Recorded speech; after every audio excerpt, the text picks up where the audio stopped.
ಉದ್ಘಾಟನೆಯಾಗಿ 6 ತಿಂಗಳಿಗೆ ದುಸ್ಥಿತಿಗೆ ತಲುಪಿದ high tech bus ನಿಲ್ದಾಣ.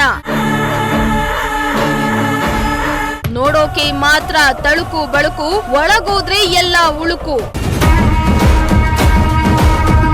ಅವ್ಯವಸ್ಥೆಯ ಅಗಾರವಾಯಿತು ತುಮಕೂರು ಹೈಟೆಕ್ ಬಸ್ ನಿಲ್ದಾಣ. ನಮ್ಮ ಸ್ಮಾರ್ಟ್ ಸಿಟಿ ತುಮಕೂರಿನಲ್ಲಿ ಹೈಟೆಕ್ ಬಸ್ ನಿಲ್ದಾಣ ಉದ್ಘಾಟನೆಯಾಗಿ ಕೇವಲ 6 ತಿಂಗಳಷ್ಟೇ ಕಳೆದಿದ್ದು, ಬರೀ 6 ತಿಂಗಳಿಗೆ ತನ್ನ ಹೊಳಪನ್ನ ಕಳೆದುಕೊಂಡಿದೆ. ನೋಡಲು ಮಾತ್ರ ಅಂದ ಚಂದವಾಗಿದೆ, ಆದರೆ ಒಳಗೆ ಅವ್ಯವಸ್ಥೆಯ ಅಗಾರವಾಗಿ ಮಾರ್ಪಾಟಾಗಿದೆ. ಸ್ಮಾರ್ಟ್ ಸಿಟಿ ಯೋಜನೆಯಡಿ ಸುಮಾರು 135 ಕೋಟಿ ವೆಚ್ಚದಲ್ಲಿ D Devaraj Urs KSRTC hi-tech bus ನಿಲ್ದಾಣ ಮಾಡಲಾಗಿದ್ದು, ಕಾಮಗಾರಿ ಮುಗಿಯುವ ಮುನ್ನವೇ ಸಿಎಂ ಸಿದ್ದರಾಮಯ್ಯ ಅವರಿಂದ ಬಸ್ ನಿಲ್ದಾಣ ಉದ್ಘಾಟನೆ ಮಾಡಲಾಗಿತ್ತು. ಆದರೆ ಈ ಹೈಟೆಕ್ ಬಸ್ ನಿಲ್ದಾಣದ ಒಳಗೆ ಅವ್ಯವಸ್ಥೆ, ಅಸ್ವಚ್ಛತೆ ತಾಂಡವ ಆಡ್ತಾ ಇದ್ದು, ಅಧಿಕಾರಿಗಳು ಕಣ್ಣಿದ್ದು ಕುರುಡರಂತೆ ವರ್ತಿಸುತ್ತಿದ್ದಾರೆ. ಬಸ್ ನಿಲ್ದಾಣದಲ್ಲಿ ನಿರ್ಮಿಸಿರುವ ಶುದ್ಧ ನೀರಿನ ಘಟಕ ಕೆಟ್ಟು ನಿಂತಿದ್ದು, ಕುಡಿಯುವ ನೀರಿಗಾಗಿ ಜನರು ಪರದಾಡ್ತಿದ್ದಾರೆ. ಬಸ್ ನಿಲ್ದಾಣದಲ್ಲಿ ಒಟ್ಟು 3 ಕಡೆ ಶುದ್ಧ ಕುಡಿಯುವ ನೀರಿನ ಘಟಕವನ್ನ ನಿರ್ಮಾಣ ಮಾಡಲಾಗಿದ್ದು, ನೆಲ ಮಹಡಿಯಲ್ಲಿಯೂ ಘಟಕ ಮಾತ್ರ ಸುಸ್ಥಿತಿಯಲ್ಲಿವೆ. ಆದರೆ ಉಳಿದಂತೆ 2 ಘಟಕಗಳಲ್ಲಿ ನೀರು ಬರ್ತಾ ಇಲ್ಲ. ಹೀಗಾಗಿ ಪ್ರಯಾಣಿಕರು ಅಂಗಡಿಗಳಲ್ಲಿ ದುಡ್ಡು ಕೊಟ್ಟು ನೀರನ್ನ ಖರೀದಿಸುವ ದುಸ್ಥಿತಿ ಎದುರಾಗಿದೆ. ಇನ್ನು ನಿಲ್ದಾಣದ ಒಳಗೆ 4 ಕಡೆ ಎಸ್ಕಲೇಟರ್ ಅಳವಡಿಸಲಾಗಿದ್ದು, ಆದರೆ ಅದರಲ್ಲಿ ಪ್ರಸ್ತುತ 2 ಮಾತ್ರ ಚಾಲನೆಯಲ್ಲಿವೆ. ಅವು ಸಹ ಯಾವಾಗ ಚಾಲನೆಯಲ್ಲಿರ್ತವೆ, ಯಾವಾಗ ನಿಂತಿರುತ್ತವೆ ಎಂಬುದು ಯಾರಿಗೂ ಗೊತ್ತಿಲ್ಲ. ಬಸ್ಗಳ ಸಂಚಾರ ಶುರುವಾದ ಪ್ರಾರಂಭದಲ್ಲಿ ಜನರು ಎಸ್ಕಲೇಟರ್ನಲ್ಲಿ ಓಡಾಡಿ ಖುಷಿಪಟ್ಟಿದ್ರು. ನಂತರದ ದಿನಗಳಲ್ಲಿ ಜನ ಬಳಸಲು ಸಾಧ್ಯವಾಗ್ತಾ ಇಲ್ಲ. ನಾನು ತುಮಕೂರಲ್ಲಿ ಬಸ್ ಸ್ಟ್ಯಾಂಡಲ್ಲಿ ಇದ್ದೀನಿ. ನಾನು ಆ್ಯಕ್ಚುಲಿ IT ಕಂಪ್ನಿಲಿ ಕೆಲಸ ಮಾಡ್ಕೊಂಡಿದ್ದವನು.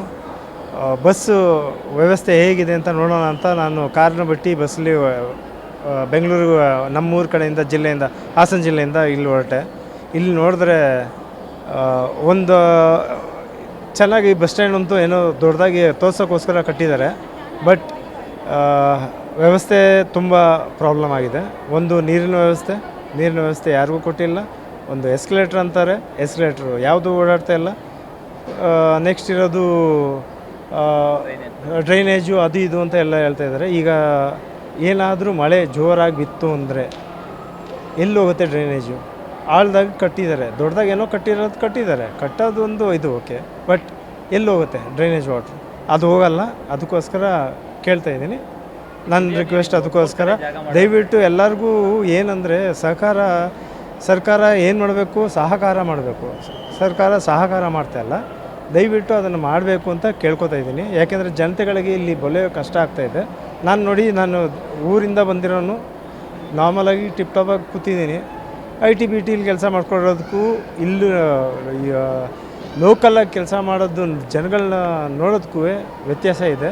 ದಯವಿಟ್ಟು ಅವ್ರಿಗೆ ಹೆಲ್ಪ್ ಮಾಡಿ, ಅಷ್ಟೇ ನಾನು ಕೇಳ್ಕೊತಾರೆ. ಮತ್ತೊಂದು ಕಡೆ 6 ವರ್ಷಗಳ ಹಿಂದೆ 4.39 ಎಕರೆ ವಿಸ್ತೀರ್ಣದಲ್ಲಿ ಬಸ್ ನಿಲ್ದಾಣ ಕಾಮಗಾರಿಗೆ ಚಾಲನೆ ನೀಡಲಾಗಿತ್ತು. ಪ್ರಾರಂಭದಲ್ಲಿ 2022ರ ವೇಳೆಗೆ ಮುಗಿಸುವ ಗುರಿ ನಿಗದಿಪಡಿಸಲಾಗಿತ್ತು. ಕೋವಿಡ್ ಕಾರಣದಿಂದ ವಿಳಂಬವಾದ ಕೆಲಸ ಇದುವರೆಗೆ ಪೂರ್ಣಗೊಂಡಿಲ್ಲ. ಕಳೆದ ಜುಲೈನಿಂದ ಬಸ್ಗಳ ಸಂಚಾರಕ್ಕೆ ಅನುವು ಮಾಡಿಕೊಡಲಾಗಿದೆ. ನೆಲಮಹಡಿ, ಕೆಳಗಿನ ನೆಲಮಹಡಿ, ಮೇಲಿನ ನೆಲಮಹಡಿಯನ್ನ ಮಾತ್ರ ಬಳಕೆಗೆ ನೀಡಲಾಗಿದೆ. ಪಾರ್ಕಿಂಗ್ ಸ್ಮಾರ್ಟ್ನಲ್ಲಿ ಅಸ್ವಚ್ಛತೆ ತಾಂಡವ ಆಡ್ತಾ ಇದ್ದು, ಕ್ಲೀನ್ ಮಾಡಿಸುವ ಕೆಲಸವನ್ನ ಮಾತ್ರ ಅಧಿಕಾರಿಗಳು ಮಾಡ್ತಾ ಇಲ್ಲ. ಇದರ ಜೊತೆಗೆ ನಿಲ್ದಾಣದಲ್ಲಿ ಪೊಲೀಸ್ ಚೌಕಿ ಅಳವಡಿಸಲಾಗಿದೆ. ಆದರೆ ಅದರಲ್ಲಿ ಪೊಲೀಸರೇ ಇರೋದಿಲ್ಲ. ಇದು ಕೇವಲ ಬೆದರು ಬೊಂಬೆಯಾಗಿದೆ. ರಾತ್ರಿ ಸಮಯದಲ್ಲಿ ಪ್ರಯಾಣಿಕರಿಗೆ ಅಗತ್ಯ ಮಾಹಿತಿ ನೀಡಬೇಕಾದ ಸಿಬ್ಬಂದಿ ಕೂಡ ಕಾಣಿಸೋದಿಲ್ಲ. ತುಂಬಾ ಜನ ರಾತ್ರಿ ಇಡೀ ನಿಲ್ದಾಣದಲ್ಲಿ ಕಾಯ್ತಿರ್ತಾರೆ. ಅವರಿಗೆ ಸೂಕ್ತ ಭದ್ರತೆ ಇಲ್ಲವಾಗಿದೆ. ಸಂಬಂಧಪಟ್ಟ ಅಧಿಕಾರಿಗಳು ಎಚ್ಚೆತ್ತುಕೊಂಡು ಅಗತ್ಯ ಸೌಲಭ್ಯ ಒದಗಿಸಬೇಕಾಗಿದೆ. ಕ್ಯಾಮರಾ ಪರ್ಸನ್ ರಾಕೇಶ್ ಜೊತೆ ದೀಪಕ್, ಪ್ರಜಾಶಕ್ತಿ ಟಿವಿ, ತುಮಕೂರು.